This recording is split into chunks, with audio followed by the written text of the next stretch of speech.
విజ్ఞప్తి చేస్తున్న అధ్యక్ష. మినిస్టర్ గారు అధ్యక్ష నోట్ చేసుకోవడం జరిగింది.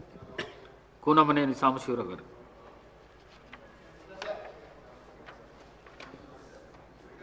Thank you sir. మన రాష్ట్రంలో సింగరేణి ప్రధానమైనటువంటి సంస్థ, బహుశా రాష్ట్రంలో అత్యంత పెద్ద పబ్లిక్ ఎంటర్ప్రైజెస్ అది. సింగరేణిలో ఇవాళ కార్మిక వర్గంలో పూర్తిగా అసంతృప్తి చోటు చేసుకుని ఉన్నది వివిధ కారణాల వల్ల. వీటిని సరిదిద్దటానికి ప్రభుత్వం సంబంధిత మంత్రులు కానీ లేదా ఆ ప్రాంతంలో సింగరేణి కార్మికులతో సంబంధం ఉన్న నియోజకవర్గాల ప్రతినిధులు కానీ వాళ్ళందరితో కలిసి ఒక మీటింగ్ ముఖ్యమంత్రి గారే స్వయాన ఏర్పాటు చేస్తే ఆ సమస్యలకు పరిష్కారం లభిస్తుంది. లేకుంటే సింగరేణి కూడా కొద్ది రోజుల్లోనే కనుమరుగై మొత్తం ప్రైవేట్ పరమయ్యేటువంటి పరిస్థితులు కనబడుతున్నాయి అధ్యక్ష. దానికి సంబంధించి కొన్ని అంశాలు సమయం తీసుకోకుండా నేను పాయింట్ వైజ్గా చదివి త్వరగా ముగిస్తాను అధ్యక్ష. ఒకటి, అక్కడ మెడికల్ పద్ధతి ఒకటి ఉండేది, అంటే డిపెండెంట్ ఎంప్లాయ్మెంట్ కొరకు. అఫ్కోర్స్ అది అంతకుముందు ఉన్న ప్రభుత్వం చంద్రబాబు గారు తీశారు, వాస్తవమే. మళ్ళా కేసీఆర్ గారు ప్రవేశపెట్టారు.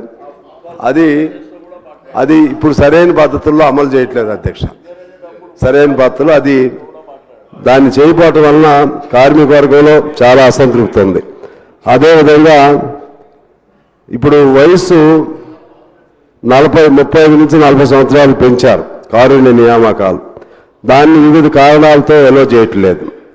మెడికల్ బోర్డు కూడా పేరుకి నేమ్ సేక్ జరుపుతున్నారు తప్పితే కార్మికుల పిల్లలకి అవకాశం కల్పించట్లేదు. సొంత ఇంటి పథకం లేదు అక్కడ. దానికోసం చిన్న చిన్న పరిశ్రమలే సొంత ఇళ్ళు కట్టిస్తున్నారు. అలాగే మారు పేర్ల సమస్య పరిష్కారం. మారు పేర్లతో ఆ రోజుల్లో ఎక్కేవాళ్ళు, వాళ్ళ పిల్లలు ఇవాళ అన్యాయం అవుతున్నారు. వాళ్ళకి అవకాశం కల్పించాలి. అలాగే నూతన గనుల ఏర్పాటుకు సంబంధించి మనం సరే అక్కడ సెంట్రల్ గవర్నమెంట్ పెట్టినటువంటి ఆ యాక్ట్ వల్ల మన సింగరేణికి వచ్చే మైన్స్ ప్రైవేట్ వాళ్ళకి వెళ్తూ ఉన్నాయి. సరే సాధ్యమైన మేరకు సింగరేణి వాటిని సంపాదించుకోవాలి. సంపాదించుకున్న తర్వాత అక్కడ బొగ్గు అనేది ప్రైవేట్ వాళ్ళకి ఇవ్వకుండా సింగరేణి కార్మికులు చేయాలనే నిబంధన ఉంది. దాన్ని ఉల్లంఘిస్తున్నారు అధ్యక్ష. అది ఆ బొగ్గు వరకైనా సింగరేణి కార్మికులకు అవకాశం ఇవ్వాలి. అలాగే సింగరేణికి దాదాపు 43,000 కోట్ల బకాయిలు జన్కో సంస్థ ఉంది అధ్యక్ష. దాన్ని ఏదో ఒకటి పరిష్కారం చేయాల్సినటువంటి అవసరం ఉంది. అలాగే సింగరేణి కార్మికులకు సంబంధించి పెర్క్స్ అని ఉంటుంది అధ్యక్ష.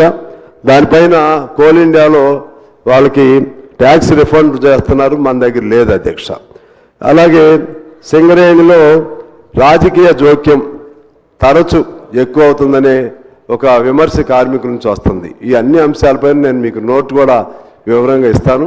దానిపైన ప్రభుత్వం సీరియస్గా ఆలోచన చేసి ఆ సమస్యలను పరిష్కరిస్తే మనకున్నటువంటి ఏకైక అతిపెద్ద ప్రభుత్వ రంగ సంస్థ అది. దాన్ని కాపాడుకోవచ్చని తెలియజేస్తూ మీకు ధన్యవాదాలతో సెలవు అధ్యక్ష.